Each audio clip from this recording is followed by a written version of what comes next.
ಆರ್ಮ್ಯಾಕ್ಸ್ ಕನ್ನಡಕ್ಕೆ ಸ್ವಾಗತ. ನಾನು ಕಾರ್ತಿಕ್ ಕುಂದರ್. ಬಹಳ ಚರ್ಚೆ ಆಗ್ತಾ ಇರುವಂತಹ ವಿಚಾರ ಇತ್ತೀಚೆಗೆ ಏನು ಅಂತ ಕೇಳಿದ್ರೆ, ಪೆಟ್ರೋಲ್ ಪ್ರೈಸ್ ಅಥವಾ LPG, CNG ಇದರ ರೇಟ್ಗಳು ಕಡಿಮೆ ಆಗುತ್ತಾ ಅಂತ ಬಹಳ ಚರ್ಚೆ ಆಗ್ತಾ ಇದೆ. ಇದಕ್ಕೆ ನಾನು ನಿಮಗೆ ಉತ್ತರವನ್ನು ಕೊಡ್ತಾ ಹೋಗ್ತೇನೆ. ಸುಮಾರು 5 ದಿನಗಳ ಹಿಂದೆ, 4ರಿಂದ 5 ದಿನಗಳ ಹಿಂದೆ ಅಮೆರಿಕ ಮತ್ತು ಇರಾನ್ ಒಂದು ಒಪ್ಪಂದಕ್ಕೆ ಸಹಿಯನ್ನು ಹಾಕುತ್ತೆ. ಇನ್ನು ಮುಂದೆ ಯಾವುದೇ ರೀತಿಯಾಗಿರ್ತಕ್ಕಂತಹ ಯುದ್ಧಗಳನ್ನು ನಾವು ಮಾಡದೆ ಪೀಸ್ಫುಲ್ ಆಗಿ ಹಾರ್ಮೋಸ್ ಜಲಸಂಧಿ ಏನಿದೆ ಅದನ್ನು ತೆರವುಗೊಳಿಸಬೇಕು. ನಾವು ಕೂಡ ಅದನ್ನು ಬ್ಲಾಕ್ ಮಾಡಲ್ಲ, ಇರಾನ್ ಕೂಡ ಬ್ಲಾಕ್ ಮಾಡಬಾರ್ದು ಅಂತ ಎರಡೂ ದೇಶಗಳು ಒಪ್ಪಂದವನ್ನು ಮಾಡಿಕೊಂಡ್ರು. ಆದರೆ ಆ ಒಪ್ಪಂದದಲ್ಲಿ ಒಂದು ಗಂಭೀರವಾಗಿರ್ತಕ್ಕಂತಹ ವಿಚಾರವನ್ನು ಇರಾನ್ ಮಂಡಿಸುತ್ತೆ. ಏನಂತ ಕೇಳಿದರೆ, ಕೇವಲ ಇರಾನ್ ಮೇಲೆ ಮಾತ್ರವಲ್ಲ, ಲೆಬನಾನ್ ಮೇಲೆ ಕೂಡ ಯಾವುದೇ ರೀತಿಯಾಗಿರ್ತಕ್ಕಂಥ ದಾಳಿಗಳು ಆಗಬಾರ್ದು ಅಂತ ಹೇಳಿ. ಸೊ ಇದೇ ವಿಚಾರವನ್ನು ಇದೀಗ ಮುಂದಿಟ್ಟುಕೊಂಡು ನಿಜವಾಗಿಯೂ ಕೂಡ ಪೆಟ್ರೋಲ್ ಪ್ರೈಸ್ ಕಡಿಮೆ ಆಗುತ್ತಾ ಇಲ್ವಾ ಅನ್ನುವಂಥ ಚರ್ಚೆ ಇದೀಗ ಹುಡ್ಕೊಂಡಿದೆ. ಯಾಕಂತ ಹೇಳಿದರೆ, ನಿನ್ನೆಯಿಂದ ಯಾವುದೇ ರೀತಿಯಾಗಿರ್ತಕ್ಕಂಥ ಹಡಗುಗಳು ಹಾರ್ಮೋಸ್ ಇಂದ ಮುಂದೆ ಹೋಗಬಾರ್ದು ಅಂತ ಹೇಳಿ ಇರಾನ್ ಮತ್ತೆ ಕಟುಕಿದೆ.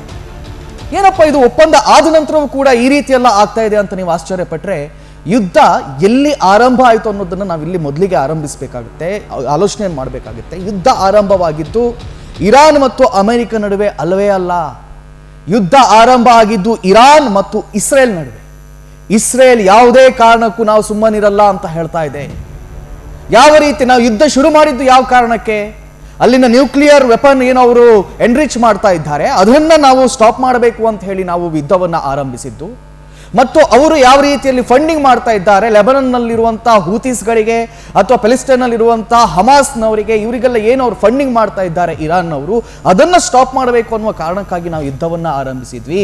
ಆದರೆ ಅಮೆರಿಕ ಇದೀಗ ಒಂದು ರೀತಿ ಶರಣಾದ ರೀತಿಯಲ್ಲಿ ಅವರು ಹಿಂದೆ ಹೋಗ್ತಾ ಇದ್ದಾರೆ, ಹಾಗಂತ ನಾವು ಸುಮ್ಮನಿರಲ್ಲ ಅಂತ ಹೇಳಿ ಮೊನ್ನೆಯ ದಿನ ಲೆಬನಾನ್ನಲ್ಲಿರುವಂತಹ ಹೂತೀಸ್ಗಳ ಅಡಗುತಾಣಗಳೇನಿವೆ ಅದರ ಮೇಲೆ ದೊಡ್ಡ ಮಟ್ಟದ ದಾಳಿಯನ್ನ ಇರಾನ್ ನಡೆಸಿದೆ.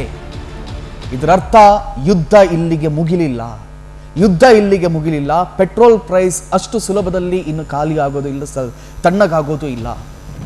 ಪೆಟ್ರೋಲ್ ಆಗಿರಲಿ, ಡೀಸೆಲ್ ಆಗಿರಲಿ, CNGಗಳಾಗಿರಲಿ, ಏನು ಎಲ್ಲವೂ ಮುಗ್ದೋಯ್ತು ಅಂತ ಹೇಳಲಾಗ್ತಾ ಇತ್ತು. ನೋ, ಎಲ್ಲಿಯವರೆಗೆ ಇಸ್ರೇಲ್ ಸುಮ್ಮನಾಗೋದಿಲ್ವೋ, ಇಸ್ರೇಲ್ ಮತ್ತು ಇರಾನ್ ನಡುವಿನಲ್ಲಿ ಎಲ್ಲಿಯವರೆಗೆ ಶಾಂತಿಯ ಮಾತುಕತೆ ಆಗೋದಿಲ್ವೋ ಅಲ್ಲಿವರೆಗೂ ಕೂಡ ಪೆಟ್ರೋಲ್ ಮತ್ತು LPGಯ ರೇಟ್ಗಳು ಕಡಿಮೆ ಆಗುತ್ತೆ ಅನ್ನುವಂತಹ ಯಾವುದೇ ಭಾವನೆಗಳು ಕೂಡ ಬೇಡ. ಸೊ ಹಾಗಾಗಿ ಆದಷ್ಟು ಸೇಫ್ಟಿ ಆಗಿರಿ, ಆದಷ್ಟು ರಿಸರ್ವ್ ಅನ್ನ ಮಾಡ್ಕೊಂಡಿರಿ.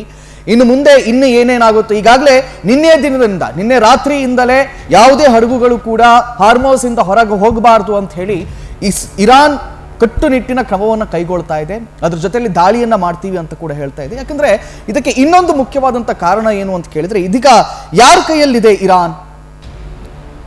ಏನು ಅಯಾತುಲ್ಲಾ ಖಮೇನಿಯ ಮೇಲೆ ಇವರು ದಾಳಿ ಮಾಡಲಾಯಿತು. ಅಯಾತುಲ್ಲಾ ಖಮೇನಿಯ ಮೇಲೆ ದಾಳಿ ಮಾಡಿದ ಕೂಡಲೇ ಮುಸ್ತಫಾ ಖಮೇನಿ, ಅಯಾತುಲ್ಲಾ ಖಮೇನಿಯ ಮಗ ಮುಸ್ತಫಾ ಖಮೇನಿ ಅಧಿಕಾರವನ್ನು ಪಡೆದು ನಾನು ಇದನ್ನೆಲ್ಲವನ್ನ ಕೂಡ ನಡೆಸ್ತೀನಿ ಅಂತ ಹೇಳಿದ್ರು. ಆದರೆ ಮುಸ್ತಫಾ ಖಮೇನಿ ಫೆಬ್ರವರಿಯ ನಂತರ ಸತ್ತಿದ್ದಾರೋ ಬದುಕಿದ್ದಾರೋ ಅನ್ನುವಂಥ ಪ್ರಶ್ನೆಯಲ್ಲಿ ಕಾಡ್ತಾ ಇದೆ. ಮುಸ್ತಫಾ ಖಮೇನಿ ಮನೆಯಿಂದವೂ ಹೊರಗೆ ಬರ್ತಾ ಇಲ್ಲ, ಎಲ್ಲೂ ಕೂಡ ಕಾಣಿಸ್ಕೊಳ್ತಾ ಇಲ್ಲ. ಒಂದು ಕಡೆಯಲ್ಲಿ ಇಸ್ರೇಲ್ ಹೇಳ್ತಾ ಇದೆ ನಾವು ಮುಸ್ತಫಾ ಖಮೇನಿಯನ್ನ ಕೆಡವಿದ್ದೇವೆ, ನಾವು ಅವನನ್ನ ಕೊಂದಿದ್ದೇವೆ ಅಂತ ಹೇಳ್ತಾ ಇದೆ. ಆದರೆ ಇನ್ನೊಂದು ಕಡೆಯಲ್ಲಿ ಇರಾನ್ನಲ್ಲಿ ಮುಸ್ತಫಾ ಖಮೇನಿ ಎಲ್ಲಿಯೂ ಕೂಡ ಕಾಣಿಸ್ಕೊಳ್ತಾ ಇಲ್ಲ. ಈ ನಡುವಿನಲ್ಲಿ ಇದೀಗ ಅಧಿಕಾರವನ್ನು ನಡೆಸ್ತಾ ಇರೋದು IRGC ಅಂತ ಹೇಳಿದ್ರೆ ಇಸ್ಲಾಮಿಕ್ ರೆವಲ್ಯೂಷನರಿ ಗಾರ್ಡ್ ಕಾರ್ಪ್ಸ್. ಇದು ಇರಾನ್ನ ಮಿಲಿಟರಿ ಅಲ್ಲ, ಆದರೆ ಇರಾನ್ನ ಮಿಲಿಟರಿಯ ಪ್ಯಾರಲಲ್ ಆಗಿ ಇರುವಂತಹ ರುಹುಲ್ಲಾ ಖಮೇನಿ ಸ್ಥಾಪನೆ ಮಾಡಿದಂತಹ, ಅಂದರೆ ಏನು 47 ವರ್ಷಗಳ ಹಿಂದೆ ಒಂದು ಇಸ್ಲಾಮಿಕ್ ಕ್ರಾಂತಿಯಾಗಿ ಇರಾನ್ನನ್ನ ತಮ್ಮ ವಶಕ್ಕೆ ಇಸ್ಲಾಮಿಕ್ ಶಿಯಾ ಸಂಘಟನೆಯನ್ನು ತೆಗೆದುಕೊಳ್ತು ನೋಡಿ, ಆ ಸಂದರ್ಭದಲ್ಲಿ ಅದನ್ನು ಹುಟ್ಟು ಹಾಕಿದ್ದು ರುಹುಲ್ಲಾ ಖಮೇನಿ.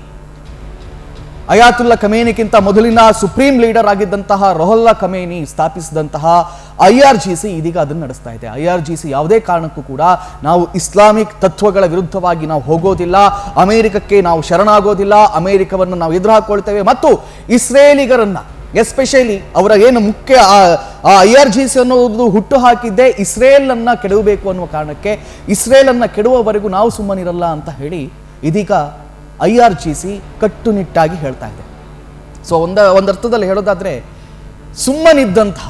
ಸುಮ್ಮನಿದ್ದಂತಹ ಒಂದು ದೇಶವನ್ನ ಅಮೆರಿಕ ಎಲ್ಲೋ ಒಂದು ಕಡೆ ಕೆಣಕಿ ಇಡೀ ಪ್ರಪಂಚಕ್ಕೆ ಇವತ್ತು ತೊಂದರೆ ಉಂಟು ಮಾಡ್ತಾ ಇದೆ ಅಂತಾನೆ ಹೇಳ್ಬಹುದೇನು. ನಡುವಿನಲ್ಲಿ ಖುಷಿಯ ವಿಚಾರ ಏನು ಅಂತ ಕೇಳಿದ್ರೆ, ಭಾರತದ 3 ಹಡಗುಗಳು 94 ನೌಕರರಿದ್ದಂತಹ ಭಾರತದ 3 ಹಡಗುಗಳು ಹಾರ್ಮುಜ್ ಜಲಸಂಧಿಯಿಂದ ಹೊರಗೆ ಬಂದಿದೆ. ಅವು ಸುರಕ್ಷಿತವಾಗಿ ಭಾರತದ ಕರಾವಳಿಯನ್ನು ತಲುಪಲಿ ಅಂತ ಹೇಳ್ತಾ, ಇನ್ನು ಮುಂದೆ ಏನೇನಾಗುತ್ತೆ ಇನ್ನಷ್ಟೇ ಕಾದು ನೋಡಬೇಕಾಗಿದೆ.